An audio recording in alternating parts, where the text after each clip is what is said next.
अस्सलाम वालेकुम friends, welcome back to tub smarties drama serial मुफाद परस। भाई सब कुछ बदल गया, मगर महरू शुरू से एंड तक वैसी की वैसी है। ना महरू बदली और ना ही महरू की हरकतें बदली।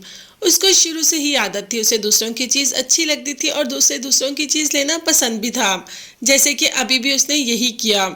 अभी भी हादी को अपनी तरफ माइल करने की कोशिश कर रही है। हादी से कहा कि मैं तुम्हारे बगैर जी नहीं सकती, शादी करूंगी तो तुमसे करूंगी, नहीं तो अपने आप को कुछ कर लूंगी।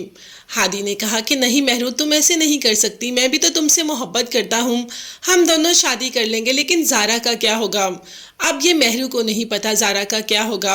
हादी को कह देती है कि मैं नहीं जानती, उसकी शादी कहीं और हो जाएगी, लेकिन मैं तुमसे मोहब्बत करती हूँ, इसीलिए तुमसे ही शादी करूँगी। खैर हादी भी मान जाता है और कहता है कि ठीक है, हम कोर्ट मैरिज कर लेंगे, ज़ारा को बताने की ज़रूरत पे नहीं, जब हम शादी करेंगे तभी ज़ारा को पता चलेगा। दरअसल हादी ये सब महरू से मजाक कर रहा है। वो तो जानना चाहता है, ये देखना चाहता है कि महरू किस हद तक जा सकती है, और महरू वो तो हर हद पार कर सकती है। ये सारी बातें हादी ने ज़ारा को भी बताई तो ज़ारा ने कह दिया कि वो आपसे मोहब्बत करती है, आप ऐसा करें, उससे शादी कर लें, क्या पता आपको पाकर वो सही हो जाए। मगर वो कभी भी किसी को पाकर भी सही नहीं हो सकती, वो जैसी है वो वैसी ही रहेगी। अभी तो आलिया थोड़ा सा गोल्ड, यानी कि उसकी माँ का जो गोल्ड था ज़ारा का, वो पकड़कर उसे देने जा रही थी, तो महरू ने कह दिया कि ये आप कहीं नहीं लेकर जाएंगी, ये हम रखेंगे।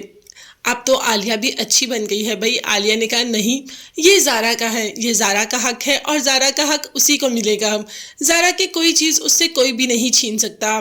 खैर आलिया अपनी बेटी को एक थप्पड़ लगाकर चली जाती है, क्योंकि बेटी तो ये गोल्ड देने का नाम ही नहीं ले रही थी।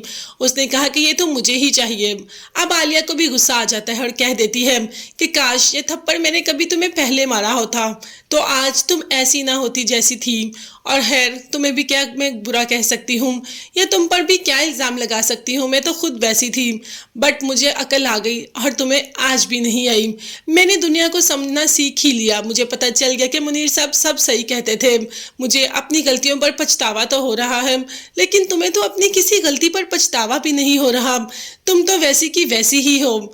यहाँ पर आलिया चली जाती है ज़ारा के घर और उसे वो सारा गोल्ड देती है जो उसकी माँ का है, और साथ कहती है कि एक और चीज़ तुम्हें देनी है जो तुम्हारी माँ की है, मतलब अरूसा की डायरी। वो अरूसा की डायरी भी ज़ारा को दे देती है, और सबसे ज़्यादा खुश तो ज़ारा अपनी माँ की डायरी पाकर होती है। अपनी माँ की राइटिंग, अपनी माँ की बातें, उसे और अपनी माँ को जानने का मौका मिलेगा। वो अपनी माँ से मोहब्बत तो करती थी, लेकिन अपनी माँ को जानती नहीं थी। इस डायरी से वो अपनी माँ को भी जान सकेगी। आलिया जैसे ही घर वापस आती है, महरू आलिया को ये न्यूज़ सुनाती है कि हादी मुझसे शादी करने वाला है, कोर्ट मैरिज करने वाला है। आलिया को तो यकीन नहीं आता कि क्या हादी तुमसे कोर्ट मैरिज कर रहा है। मैं ऐसा बिल्कुल भी नहीं होने दूंगी, ज़ारा की खुशियाँ मैं किसी को भी नहीं लेने दूंगी। हादी ज़ारा का है और ज़ारा का ही रहेगा। अब महरू ने भी कह दिया कि हादी मुझसे कोर्ट मैरिज करेगा तो मैं कर लूँगी। आलिया बहुत मना कर रही है। हादी ने ये बात अपनी माँ को भी बता दी। अब देखते हैं कि एंड पर जाकर क्या होता है महरू के साथ। क्या पता एंड पर जाकर ही महरू को अकल आ जाए। तब तक के लिए आप चैनल को लाजमी सब्सक्राइब कर लीजिएगा, और drama through out the story आपको कैसा लगा कमेंट्स में ज़रूर बताइएगा। चैनल को लाजमी सब्सक्राइब कीजिएगा, बेल आइकन भी प्रेस करें ताकि हर वीडियो आप तक आसानी पहुंच सके। अपना बहुत ज़्यादा ख्याल रखिएगा और अपनी कीमती दुआओं में मुझे और मेरी फैमिली को भी याद रखिएगा। नेक्स्ट वीडियोस तक के लिए अल्लाह हाफिज़, bye bye and take care. और हाँ, आज तो इस ड्रामे की लास्ट एपिसोड है, अब कल से देखते हैं कि इसकी जगह पर कौन सा नया ड्रामा आता है। क्या वो भी हमारे दिलों में ऐसे ही घर पाने में कामयाब हो जाएगा या नहीं, ये देखने के लिए भी चैनल को लाजमी सब्सक्राइब कीजिएगा। अल्लाह हाफिज़।